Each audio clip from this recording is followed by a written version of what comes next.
This is WRUULP, Savannah, Georgia, 107.5 FM, WRUU.org.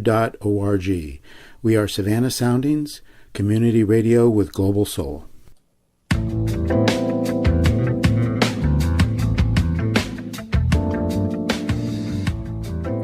You are listening to One Human Nation with your host, Sandy Batiste.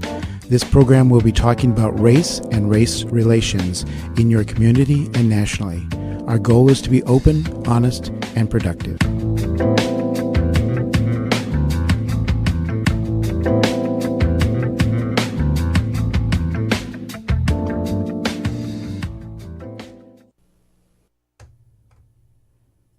Welcome to the One Human Nation Show. I'm your host, Sandy Batiste, and we're ready to kick off another show talking about race and reconciliation and having conversations in a safe, honest, open, and productive environment.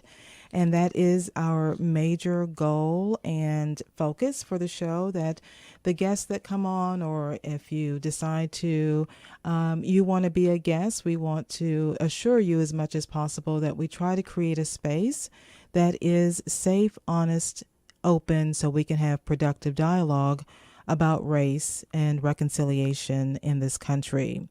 So remember, the viewpoints expressed in the following program are not necessarily those of WRUU, its license holder, or its staff. I am excited about today's program. You probably figured out I'm excited about all of the programs. If you haven't, I am.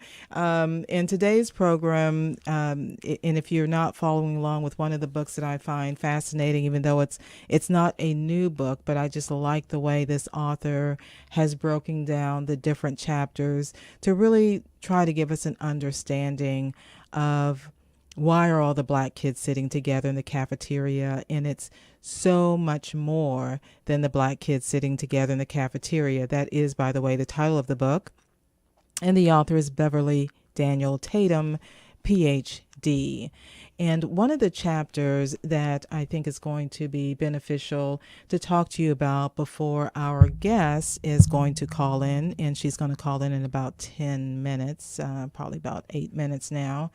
And this is in reference to Chapter 8, and it starts where she, the author, is talking about critical issues in the Latino community, American Indian, and Asian Pacific American communities, the cultures, and their identity development. So the guest that we're going to have on in a few minutes is actually going to be talking in reference from several different points of views, but specifically her culture, which is of the Latino culture. And when you take a look at Chapter 8 in this book, what I really like of how the whole breakdown of the Latino community, she makes it very clear that there are all different types of cultural groups or ethnicities within the Latina community. And I'll let our guests, possibly we have time, talk to you more about that. But just to give you a broad base, we have Latinos that may be of Mexican ancestry.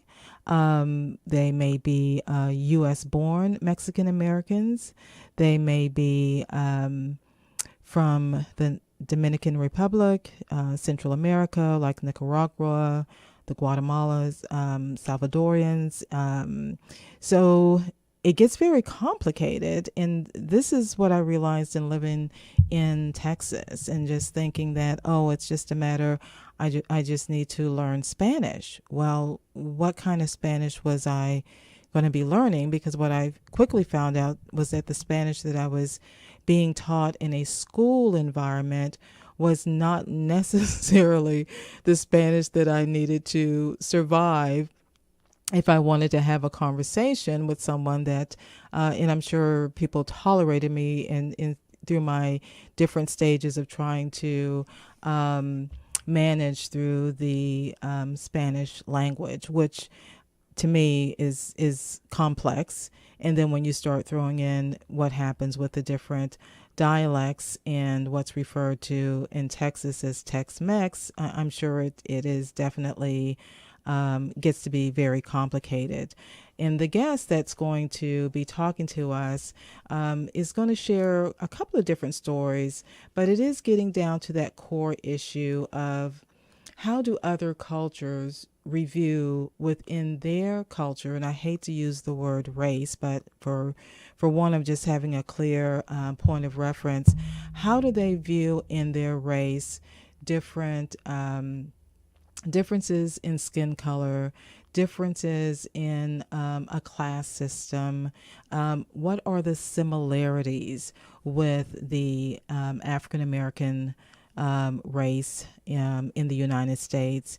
Because in our conversation, one of the things that Celeste and I were talking about is how much more alike in a lot of ways we are, but there are some differences.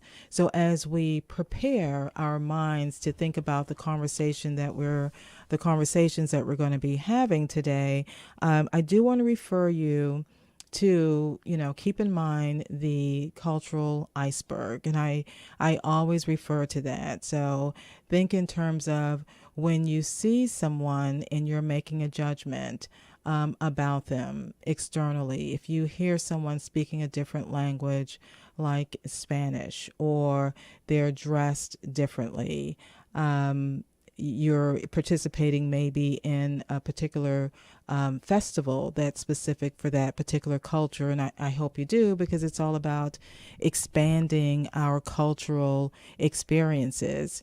And it doesn't require anymore that you have the funds to go to a different country. You can do that as simply by even turning on your television.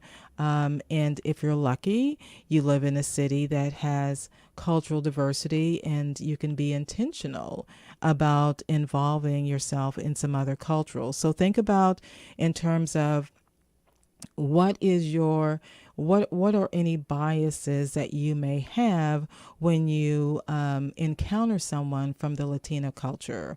What are some things that you think about and make judgments about?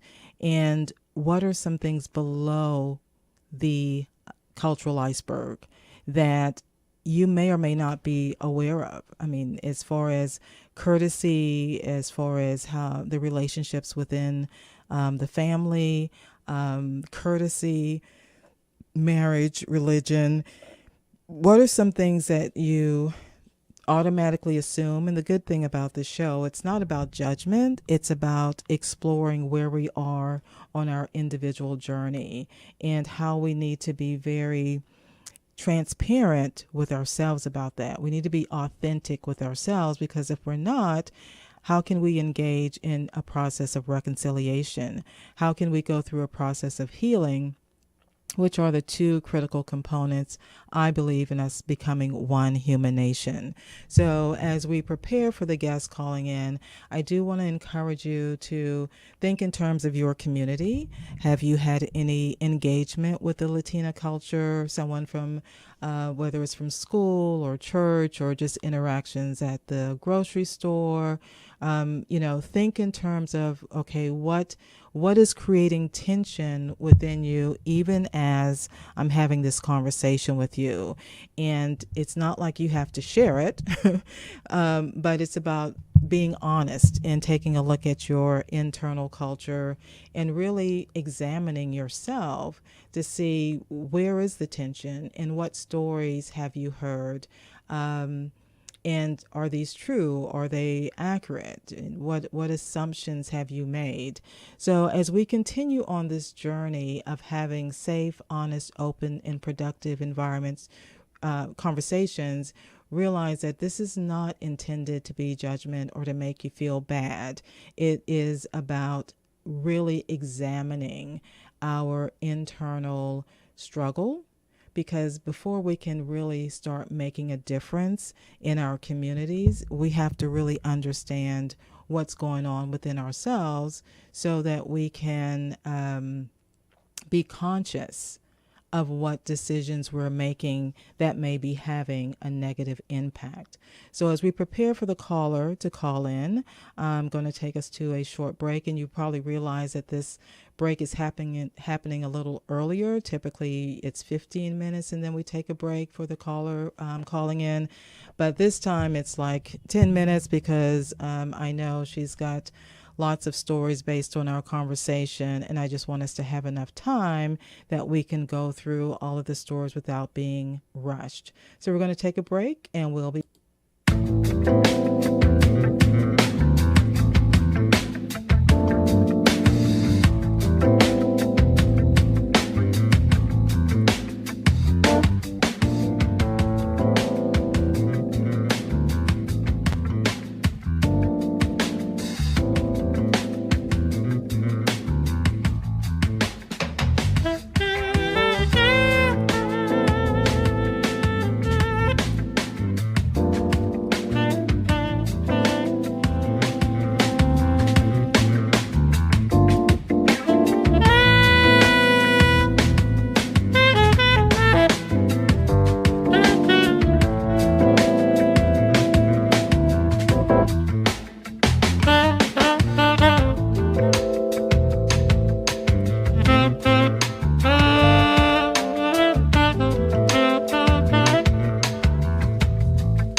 I was calling you. I was like, let me just give her a buzz.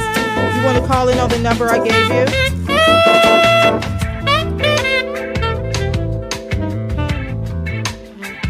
Okay, no problem. We're good. Music is playing. Okay. Bye.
Do you need me to speak up a little bit?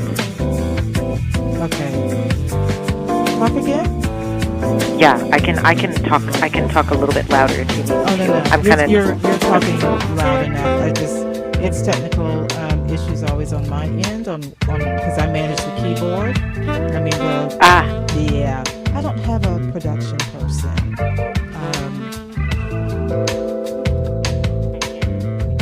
Sometimes the production people are more problematic than not.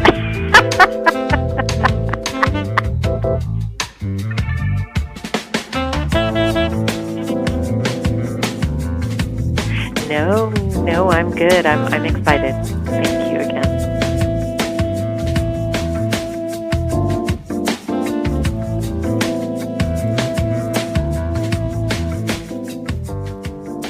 again, welcome to the show, Celeste. Thanks for joining us. I've tried to prep the listeners on just some of what we hopefully can touch base on. But as I mentioned to you before, you're always welcome back to anything we don't cover. We can definitely come back to it. So let's get started, Celeste, and just kind of give us an idea of, where you grew up and some of your early experiences, just kind of the culture that you grew up within your family's, stories about race, or when was your moment of realizing that there was such a thing called race?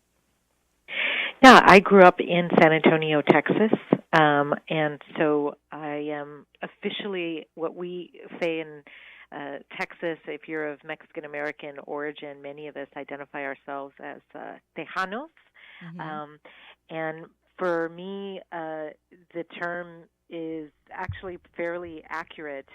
It's not just, like maybe something indicative of a identity, that's kind of taken fruit in the past, like 100 years. But for me, it's been around for 300 years in my family. My family one line of the family came to South Central Texas in the 1700s, the 1740s, 50s, right around there. And back then, this part of the country was Mexico. Well, it was Spain, actually. And there were also indigenous communities that were here. And they called this area Tejas, which actually means friend, and not in Spanish, but in that language, the original language of the people that are from this area. And it just over the years kind of morphed into Tejano. And so a lot of people are more familiar with Tejano, that term, with the music, the Tejano music or conjunto music. And it's true, it is a term that's used to define music that has been produced primarily from Mexican Americans that combines a little bit of influence of German, the accordion, and the bajo sexto, which came from Spain, and these different influences that are Texas. So I grew up with this kind of amalgam of cultures in the city, because where I was from, it was primarily Mexican American, and where my grandparents were from and my parents grew up, that community historically was Mexican, German, Irish, and Italian, and in the 30s and 40s, and then over time became primarily Mexican American.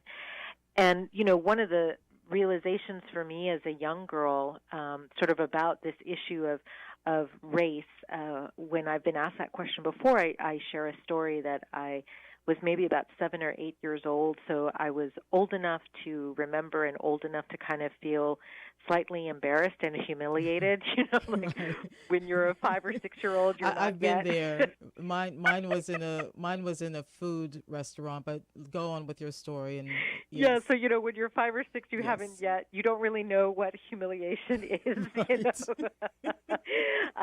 then something happens at 7 or 8, and you kind of understand. My mom and I were at a department store, and it was called at the time Frost Brothers. So the gentleman who owned Frost Bank here in Texas had a department store way back in the day, and it was very fancy, and we were a very working class family, but my mom had a very expensive taste and loved to shop. It was not the best combination, bless her heart, and we were at the jewelry counter, and waiting to kind of get waited on. Right. And nobody was waiting on us. Other people would come up to the counter and, dressed a lot nicer. They were white. We were very coding, like I guess now the term that I would use is coding Mexican. We definitely did not look like we were white or upper class either. We were working class Mexican. What were we doing there? And we were waiting for about a good 15 to 20 minutes. My mother has very little patience anyway, but she had very little patience in this moment. And what I remember distinctly was her turning around her engagement ring that my father had given her when they were getting engaged, and it had one single diamond on it. and she turned it around so that it faced down instead of up, and just started banging on the glass, the jewelry Right. case glass. Right. And at that moment, that got my attention, and somebody came and helped us, and she said to this woman who happened to be African American about the other woman who wasn't waiting on us, that really to me looked like she was probably also Mexican American herself, but sort of, Okay. and my mother just flat out said, I don't know why we're not being waited on, and it better not be because, we're Mexican, where our money is as good as every other white person who's come up to this counter and has asked for help, and was being fairly, straight up, as we would say, Right. with the She woman was, there at the counter. yeah, she wasn't mincing about her words. no, about how she was not going to be treated this way, and I remember the other woman's eyes just kind of saying like, okay, well, I'm so sorry that happened, and let me help you, and probably also like, will you stop banging on, on the glass, Right. But when we left, I think like I started observing as I was listening to my mom say that, I think for the first time I observed that we were different, than everybody else that was in the department store. And I was able to observe that because pretty much everybody in the department store was looking at us at that moment, so it was easy to make that observation. But I remember my mom talking to me in the car on the way back and saying, do you know what happened there? Because I was fairly mortified. I was like, oh, Mom, I can't believe you did that when we were leaving the store. And she goes, wait till we get in the car, And when we got in the car, she says, well, I had to do that. We're not going to be discriminated against. Like, you don't understand. That happened to me as a kid. And kind of just started opening up this floodgate for these stories, Right. And then at that point, I also just remembered, like, I became more cognizant of, like, oh, that's why my dad talked about certain things that were happening at work where he felt he wasn't getting advanced as much as some of the people he was training, these colleagues that he were training who were majority were white. And so those were kind of my first, but that moment, Yes. I'm a writer in my other life, and I write poetry, and I write a poem about that moment of this, hearing my mom just slam this ring, Right. and her marriage was everything to her, but just sort of slamming this ring on this glass and calling everybody's attention in the whole store, not just a manager, not just the person behind the counter, but wanted everybody to know, like, that was not going to be how she was going to be treated. Right. Right. And she did not care.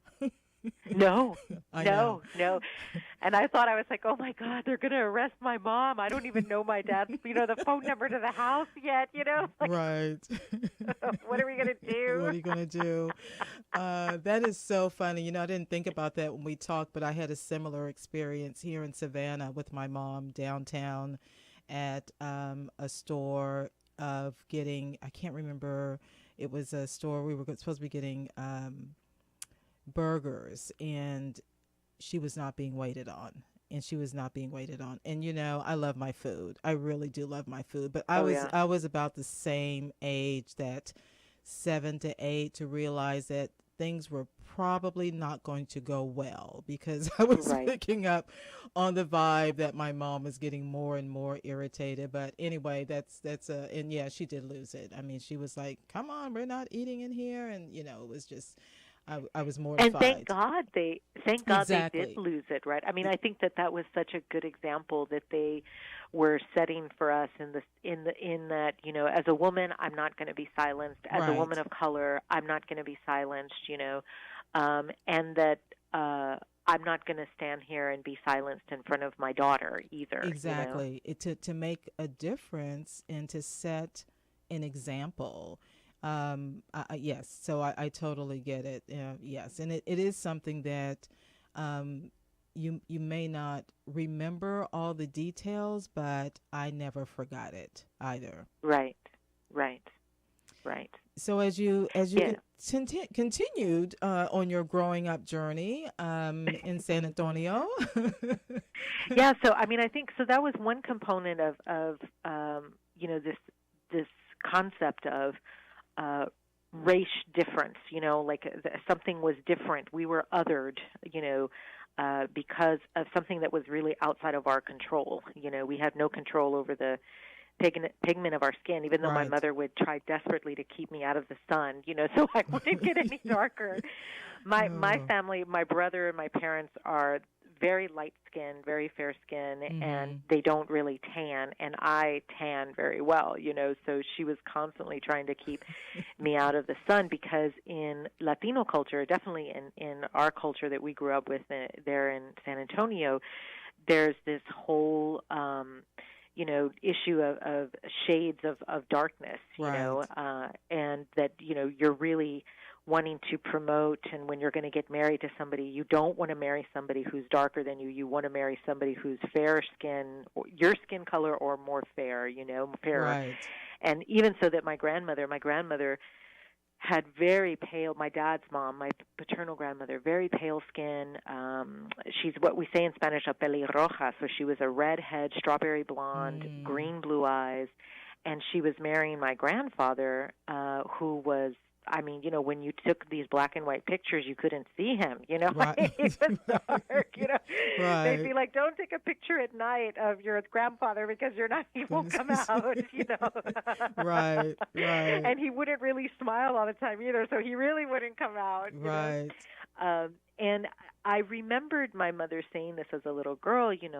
There's a term in Spanish called prieta, which basically means it's a very crude way of saying somebody is very dark. Not don't go out there, you're going to get prieta. And these issues of shade and darkness, that's one aspect that I was very conscious of in it. But I think I became very conscious of how, even within Latino culture, people being, my parents sort of receiving this discrimination because of their nationality, perceived nationality or ethnicity. Right. They themselves were also discriminatory. I had there was a young man who was a close friend of mine. I think I was in 7th or 8th grade, and he was like a year or two older than me. And we had a lot in common. We read the same books. We watched the same movies. We listened to the same music. And I really kind of had, I liked him so much. I think I was too young to really understand if I had a crush on him, but Right. I liked him. He was I respected him a great deal. And he had asked me, once, oh, do you mind if I come over to your house? It was a Saturday, and he's like, hey, why don't I come over and we can, hang out, and I'd like to, meet your family, because we'd been friends for about a year, And he came over to the house, and he's mulatto. He's Afro-Latino. And this term for me, I was like, oh yeah, and I knew I had met his mom and I had met his dad, and so I had, for me, I was like, yeah, there was mom and his dad, and his dad was African American, his mom was Latina, was Mexican, and he came over to the house, and I was inside waiting for him, and I had told my dad, hey, my friend's coming, we're going to hang out, he's going to bring some books, and I've been wanting you to meet him, and he's like, okay.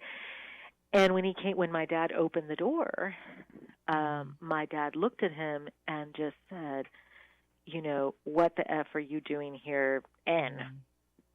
And I was in shock. And I felt horrible for my friend, because I had seen him walking up the sidewalk to our house, and he, had brought some books and some, he just was looking really very excited about coming. Right. And when my dad said that, I just saw his whole demeanor just fall, just crestfallen, And I was so angry at my father, and then my father just closed, he was speechless. And then finally he said, I'm here to see Celeste, and he says, my dad just closed the door, and I asked my dad, I was like, how could you say that? What are you, and my dad said, I don't want any ends in this house. You're not letting him come in this house. Wow. And Celeste. I had never, for me, I could, it was like I didn't even know this person that was talking to me and saying this to me. So I grabbed the tea that I had made and the sandwiches I made, and I said, well, I'm going to go outside on the porch then, and I'm going to hang out with my friend, Right. And when I went out there, he was crying. It was horrible. It was horrible, Sandy. He was just crying, and I had never seen him. He was sobbing. Yes. I had never seen him. Um, and I just, I was like, I'm so sorry. I mean, there was nothing I could say. It was just, what can you say? What There's can you nothing you can say? say. I mean, it had happened, and you couldn't say, "Well, you misunderstood what happened." It's like there was no No, it was misunderstanding that. no, no. And I just said to him, I said, I'm really sorry. I had no idea that my dad was going to react that way. And I said to him, I was like, I would have never invited you over if I thought my father was going to react that way. Right. And I said, I didn't know that about my father. And he just kind of shook his head, and he was like, it's not your fault. And he said to me, he goes, I was going to ask your dad if I could take you out on a date, if I could take you to the movies. Mm. And he's like, I just really like you. And then I started to cry because I was like, well, I really like you too. And I might have said something like, I don't care what they say. And I meant it. Right. But he was a very respectful young man, and he just said, no, Celeste, you're not going to go against what your parents are saying. You don't know what you're saying. He goes, you're young, and I'm not going to disrespect your family. And Right. I just remember sitting there thinking to myself, we have a saying in Spanish, que caballero, like how gentlemanly was that, like he was so Right. respectful, even though my father had treated him so disrespectfully. So we sat there on the porch for a while, and then he left, and we actually he didn't really talk to me that much after that, and I don't blame him. I mean, but when my mom got home, because my mom wasn't home at that time, when my mom Right. got home, she knew I was very upset because I was very upset with my father, and she's like, well, what happened? And I told her what had happened. And I was expecting my mom to, get mad at my dad because my mother Right. was always very like welcoming to people to our home. And what she said was, well, why did you do that? And then she's like, why would you say something like that to his face? If you want to think that way, that's fine, but you shouldn't be saying that to his face. And then she looked at me and was like, why did you invite him? Wow. And it was that moment of, oh, well, she's in on this too. Like they're both, they're Right. not, they might, like, they don't get it. If they're here telling me, oh, Celeste, racism exists against us, and what they've had to struggle with, and they're not cognizant, and they treated him that way because not just because of the color of his skin, because honestly, he was fairer than I was in the summer. Right. Like he was a mulatto. He was more fair skinned than me when Right. at that moment. It had nothing to do with skin color. It just had to do with the fact that he was Afro Latino. Mm. And that for me really changed. It changed how I saw my parents, but it also woke me up, to that Right. these issues are layered. They're historical, and they're violent. Yes. Yes. And on that note, we're going to take a short break and come back to talk some more about this how we get our identity, how we view ourselves, and how society views us, and also talk about what's important about preserving our history. So if you can just hold on to the phone, stay on the line, I should say, not hold on, stay on the line, and we'll be right back. But thank you, Celeste, for sharing those initial stories with us, and we'll be right back with you. Okay. Thank you.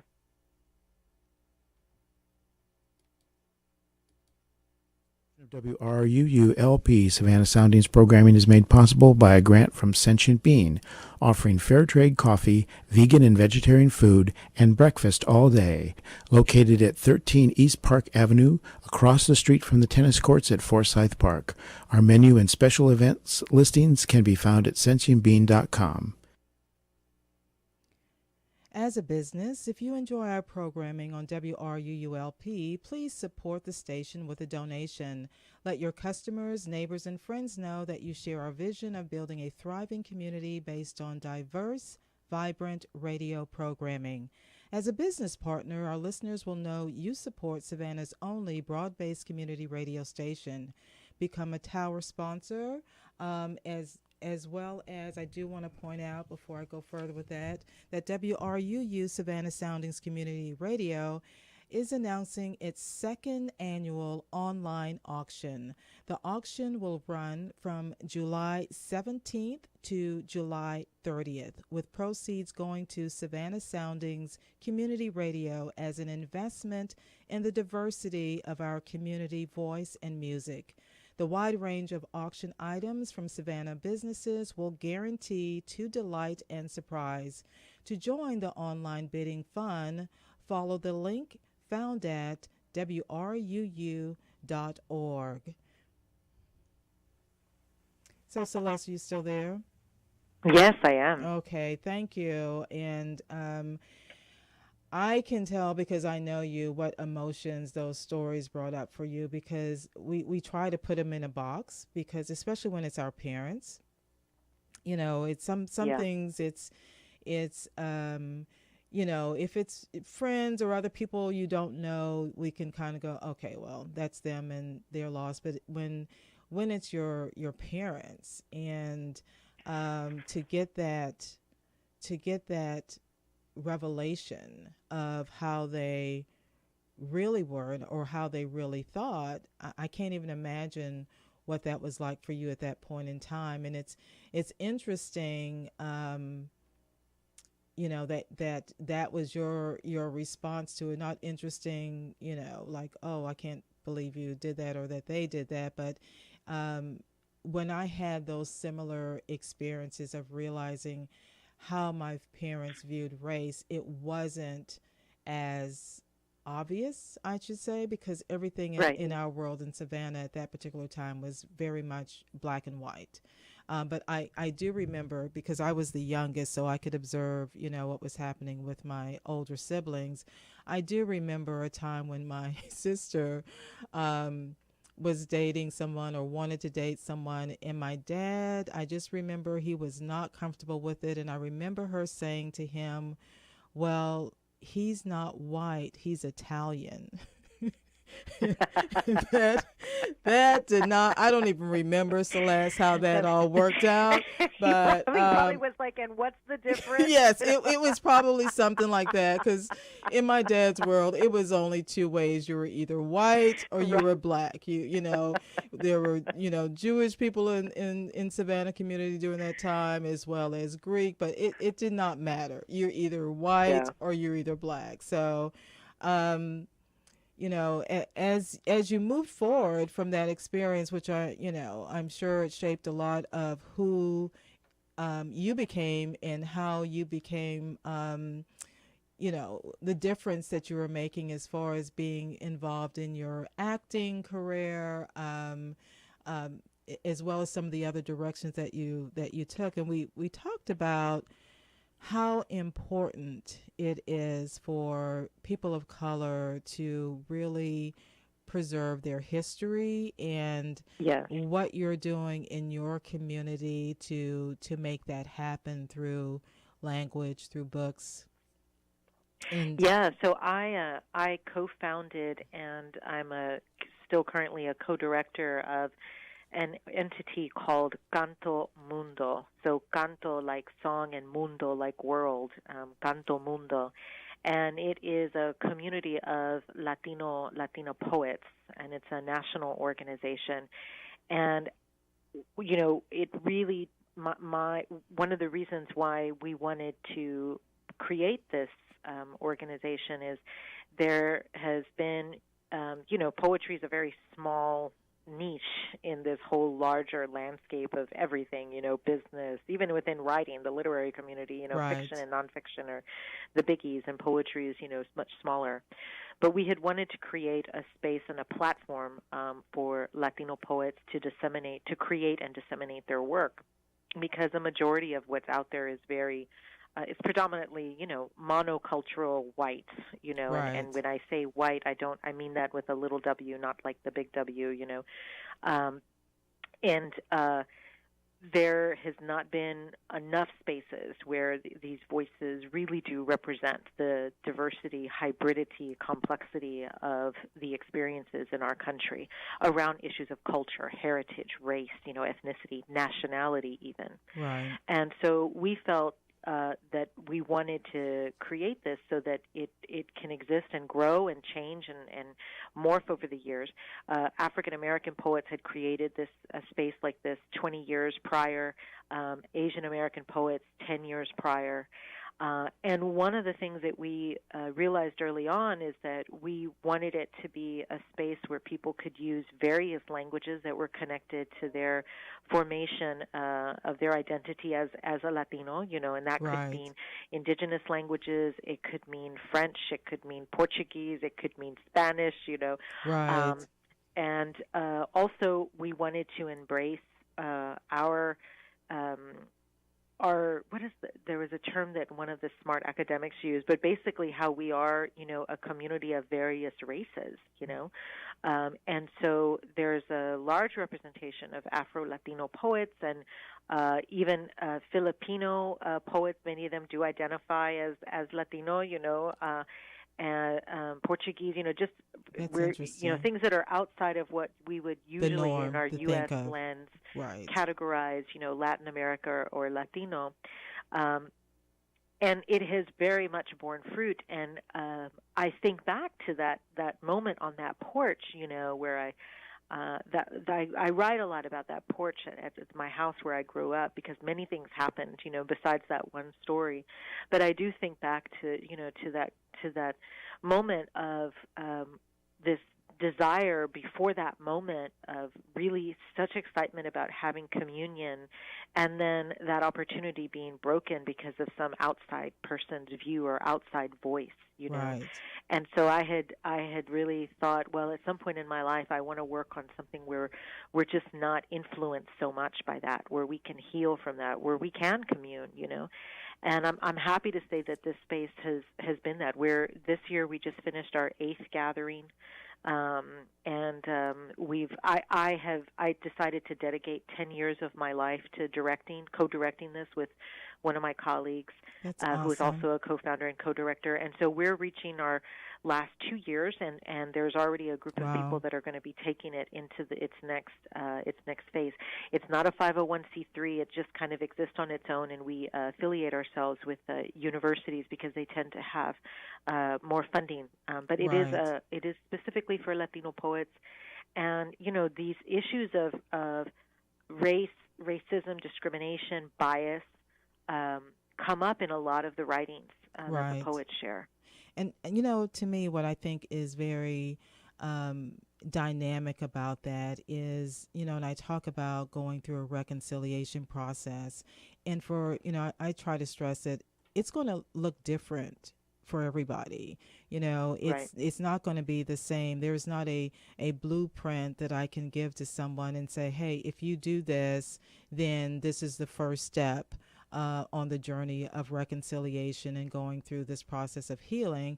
But I can see very distinctly how, having this engagement and sharing stories through poetry, because I've heard your reading, and it's awesome. And even the portions that are in Spanish, I got, it was like, because you feel it, and it's Right. so authentic. And I think that's, when I say to people, what are you doing to make a difference?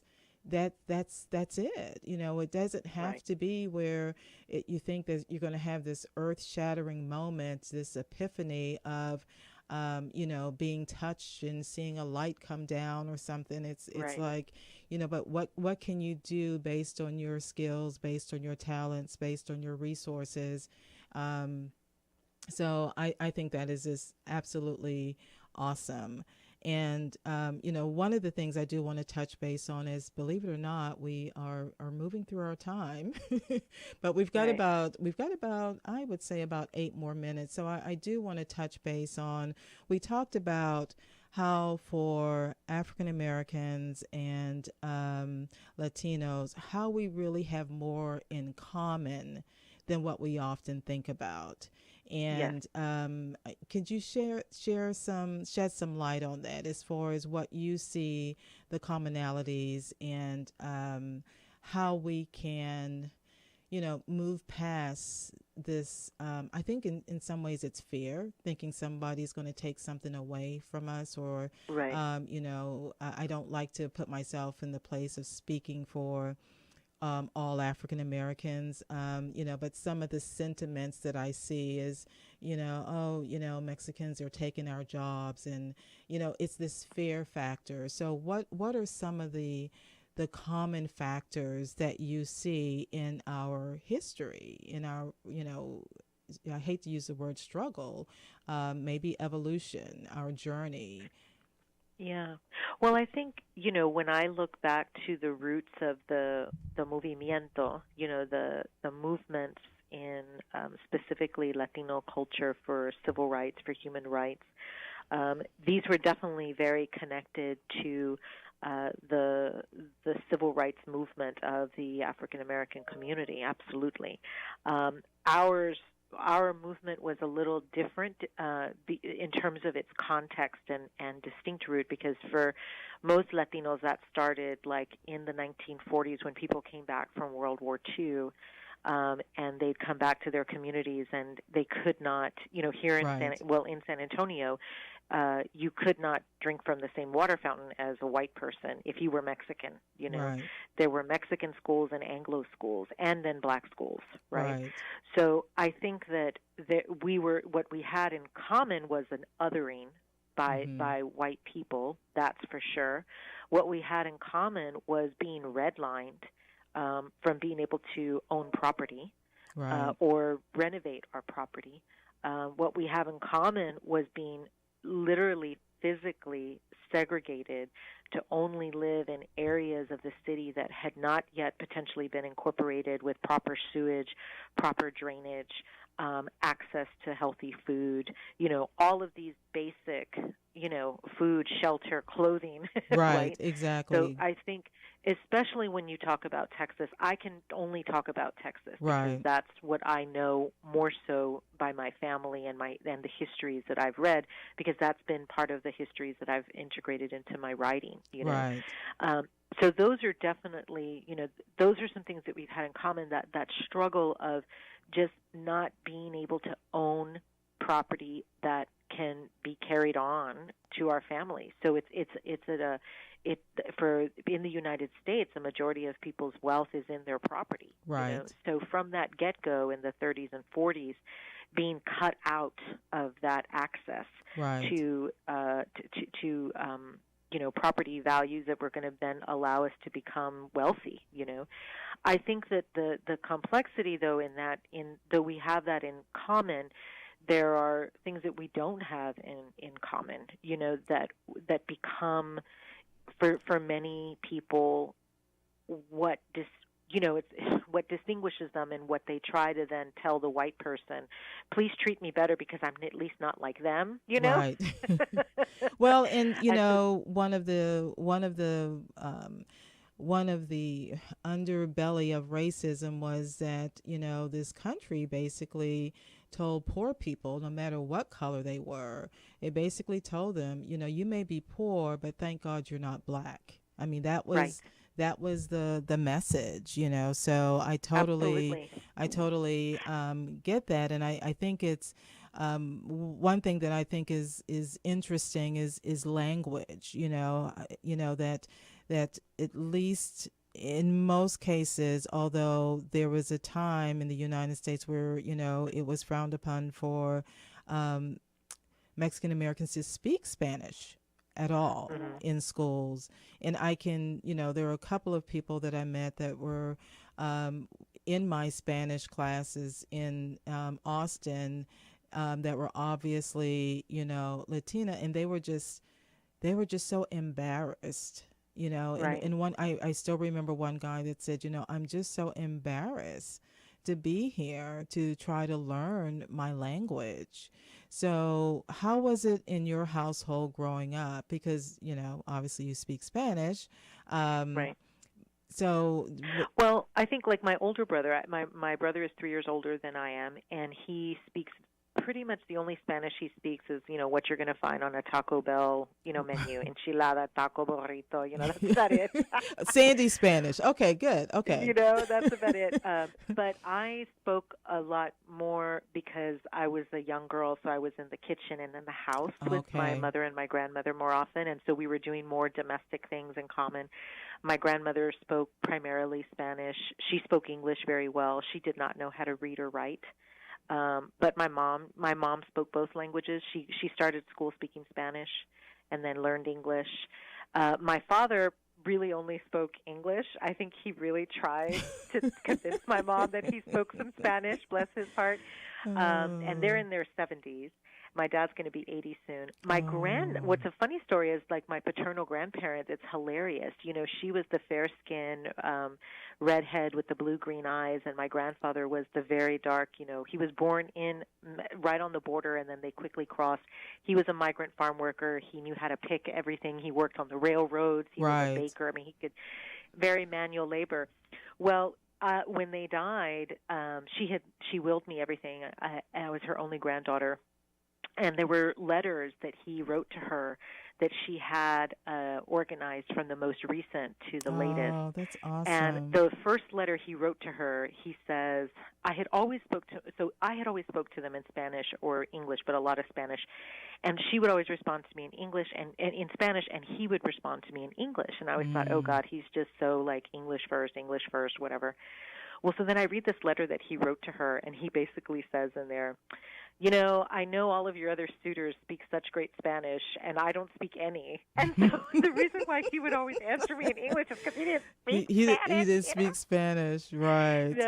But I think it's funny, like this concept of language. Like when somebody tells me I'm so ashamed because I don't speak Spanish, it's my native language. And I was like, well, where were you born? If you were born in the U.S. and if you were born in a community that spoke English, your native language is English. Like, really the whiteness of this whole thing of, how are we perceived by white people? Exactly. We're perceived as exotic foreigners who speak a different language.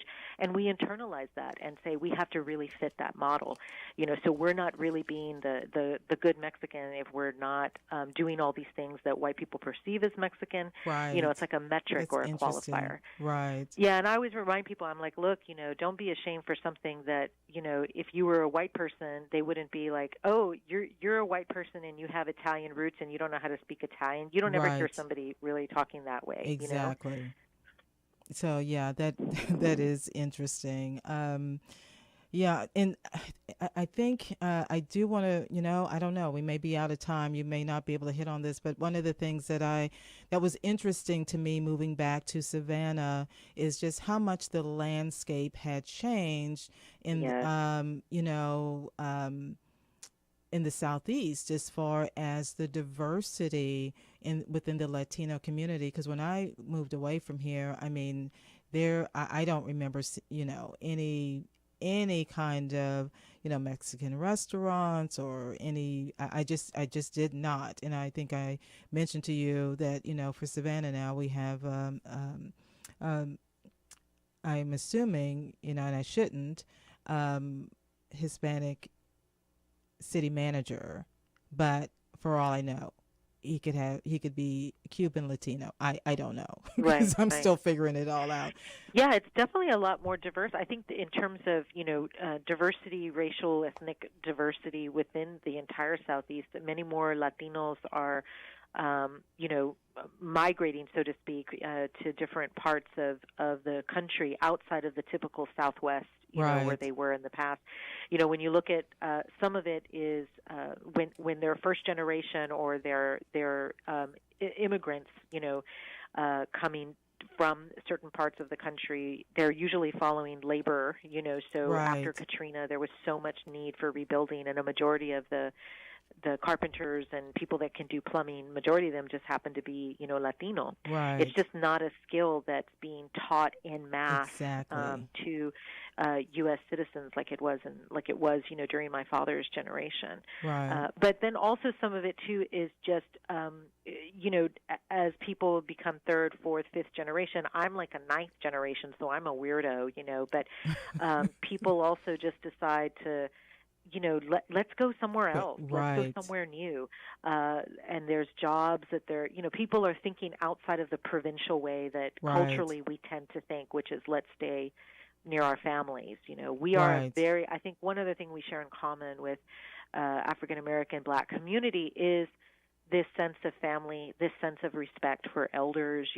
There are some of those aspects of who we are just as a people.